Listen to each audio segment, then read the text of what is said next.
Bismillahirrahmanirrahim. Bahagia sekali dalam cuaca yang sejuk ini. Hari ini kita bisa diskusi atau berbincang-bincang tentang suatu hal.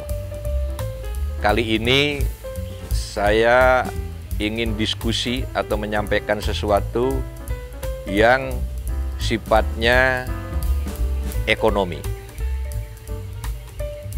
Apa yang saya maksud mengenai ekonomi ini adalah kegiatan ekspor dan impor.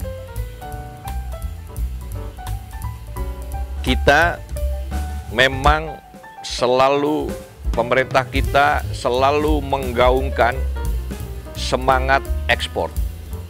Supaya apa? Supaya kita memperoleh devisa yang itu akan menjadi salah satu faktor yang menguatkan ekonomi kita. Kemudian dengan ekspor ini kita juga meningkatkan derajat negara kita di pentas internasional dan lain sebagainya. Nah, lawannya ekspor itu adalah impor. Sebaliknya, kalau impor kita itu besar, maka cadangan devisa kita semakin terkikis. Nah, oleh karena itu, hendaknya impor ini di-stop, kalau tidak dibatasi. Kalau stop total tidak mungkin, tapi dibatasi. Kita hanya mengimpor barang-barang yang mana barang-barang tersebut kita belum mampu membuatnya. Tetapi untuk barang-barang yang sudah mampu bikin sendiri, ngapain harus impor? Sebagai contoh, coba benda-benda yang kecil aja seperti apa itu, kancing peniti dan segala macam kok masih impor. Saya pernah dapat data dari WTO, yaitu Perdagangan Internasional, bahwa jumlah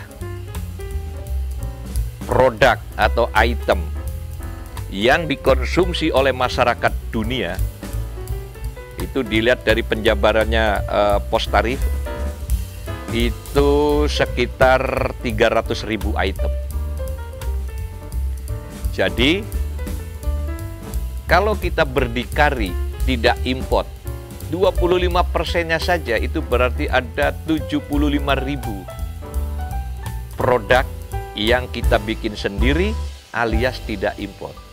Jadi penjelasan angka-angkanya kurang lebih sebagai berikut.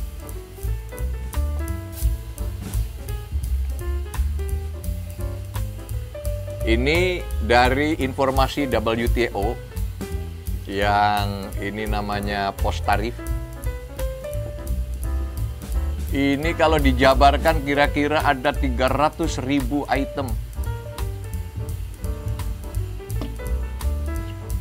Kalau kita berdikari 25%-nya saja, ini berarti 75.000 item.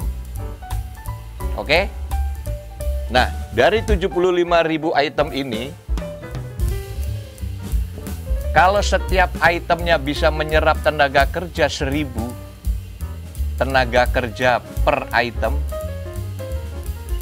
maka akan terbuka lapangan kerja sejumlah 75 juta pekerja.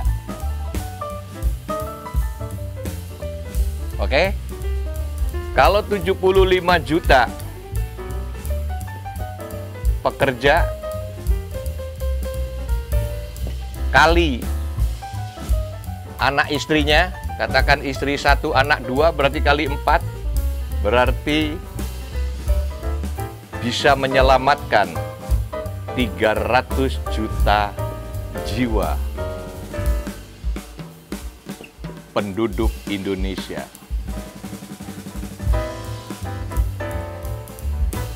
Sedangkan penduduk kita masih belum mencapai 300 juta. Jadi saya ulangi, apa yang saya maksud judul hari ini mengenai no import. import.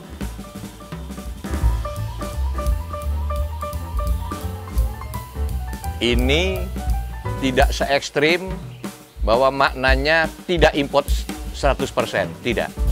Yang kami maksud no import ini adalah membatasi import atau lakukan import seperlunya. Kapan barang-barang itu perlu kita import?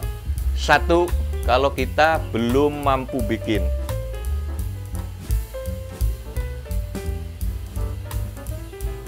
Yang kedua adalah barang-barang yang sebagai supporter, pendukung dari kegiatan industri kita yang kita juga belum mampu membuatnya. Yang ketiga adalah barang-barang yang kebutuhannya sangat urgent, mendesak, dan kita belum mampu menyediakannya. Ini kira-kira darurat import yang masih ditolerir. Tetapi untuk kondisi yang ideal, kita dengan penjabaran ini luar biasa. Angka-angka yang saya sajikan pasti dan pasti belum tentu benar.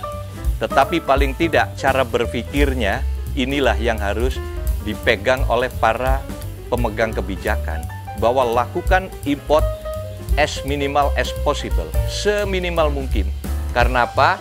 Dengan importnya kecil, cadangan devisa kita bisa terjaga, bisa terawat, bisa hemat. Yeah. Nah, justru yang harus ditingkatkan adalah ekspor supaya cadangan devisa kita semakin naik. Nah, penjelasannya saya ulangi, jika benar bahwa di dunia ini ada 300.000 item yang dikonsumsi oleh masyarakat bumi. Kalau kita berdikari 25%-nya aja 75.000 item. Dan kalau setiap item menyerap tenaga kerja 1.000, itu berarti ada 75 juta lapangan kerja.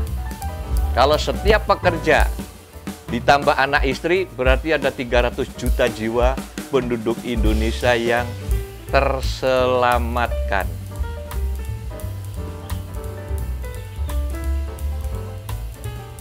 Pak Slamet menanyakan, Pak, betul nggak bahwa setiap item itu akan menyerap tenaga kerja minimal 1.000?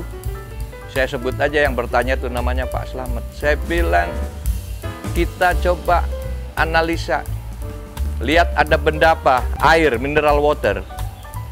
Itu ada berapa merek? Ada merek A, lebih dari 3.000. Saya sendiri punya perusahaan air mineral juga, tenaga kerjanya ratusan walaupun belum ribuan. Terus apa? Kita ngomong celana misalnya. Jangan dulu ngomong celananya.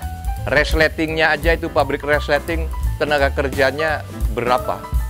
Jadi hampir pasti dan pasti setiap item itu bisa menyerap tenaga kerja minimal 1.000, sehingga kalau 75.000 item, industri kita menyerap 75 juta lapangan kerja. Nah, dengan pemaparan-pemaparan ini, kami mohon kepada Kementerian Perindustrian untuk memiliki data yang firm. Apa yang saya maksud data yang firm adalah ada berapa industri di negeri ini, dan setiap industri itu memproduksi apa, dan setiap industri itu menyerap tenaga kerja berapa, yang akhirnya bisa menjadi database kita yang semakin hari semakin meningkat kesediaan lapangan kerja di Republik ini. Jadi saya ulangi, no import ini tidak bermaksud untuk stop import total, tetapi membatasi bahwa import itu hanya dilakukan ketika kita barang tersebut belum mampu bikin.